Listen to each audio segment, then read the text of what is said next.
today's video, I'm going to be swapping out a 40-gallon natural gas water heater. I hook up a pump to the bottom of it because I know that there's going to be some sediment in the tank and I want it to drain quickly. If you don't have a pump, I'd recommend opening up the drain on the water heater before you shut off water to the house just to get things flowing. I'm going to take the new water heater out of the box and then I'll turn the box into a little trash can. We're going to be throwing away a lot of stuff throughout the course of this video, and I like to keep the job site clean, that way I can keep a clear head. I'm going to gather some parts and tools necessary to complete the job while it's still draining. I'm going to open up that shutoff valve, that way all the water will drain through the heater. I'm going to disconnect the vent and the water lines. You're going to want to have a bucket handy when you take off the hot and cold supply lines, or if your heater's hard piped, you're going to just need to cut the copper or disconnect the unions. In some areas, the flexible connections aren't legal, but in mine, they're required because we're in California and it's an earthquake zone.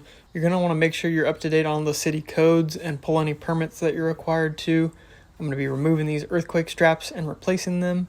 And I'm also going to replace this gas shutoff valve, which I learned later I did prematurely because it needed to be relocated with the size of the new unit. Somebody once told me that if it's worth doing over. So I'm going to keep that in mind and keep a good attitude. Try to get as much done without the water heater up on the stand as I can. That way it's not in my way as I'm trying to do these things like solder the shutoff valve. This is where I might lose some of you DIYers. You might want to shark bite this copper up here.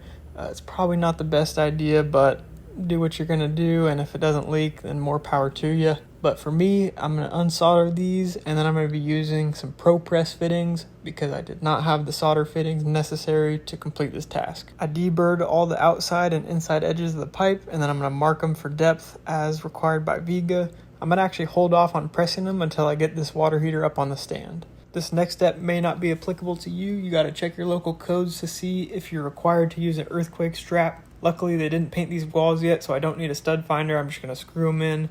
I'm going to sweep all the cobwebs and dust from the walls and the ceiling before I put up the new unit.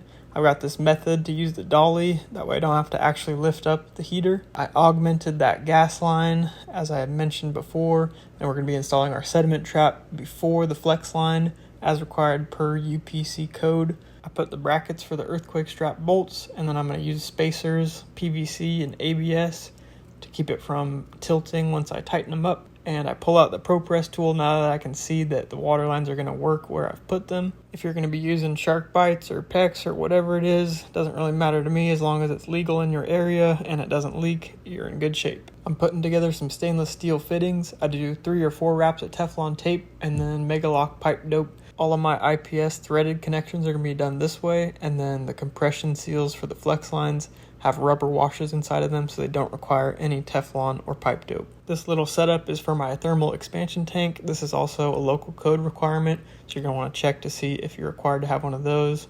They're required on most closed systems, so if you have a PRV or a check valve anywhere, you're going to need an expansion tank. If you're interested in the wrenches that I'm using, they're made by Knipex, which is a German brand, and they've got flat jaws on them, so I'm not scratching up these fittings as I tighten them in. I'm going to finish hooking up the exhaust. A lot of this I actually did off camera.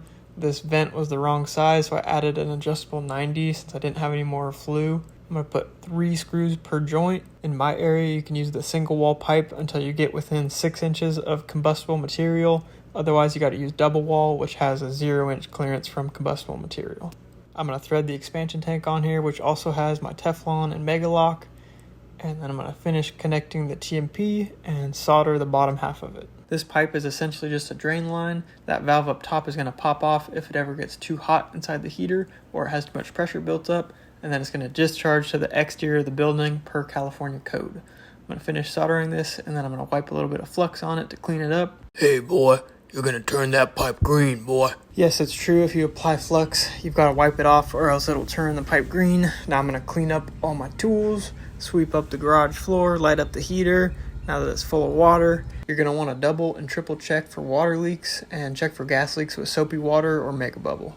Thanks for watching my video. I hope it helped.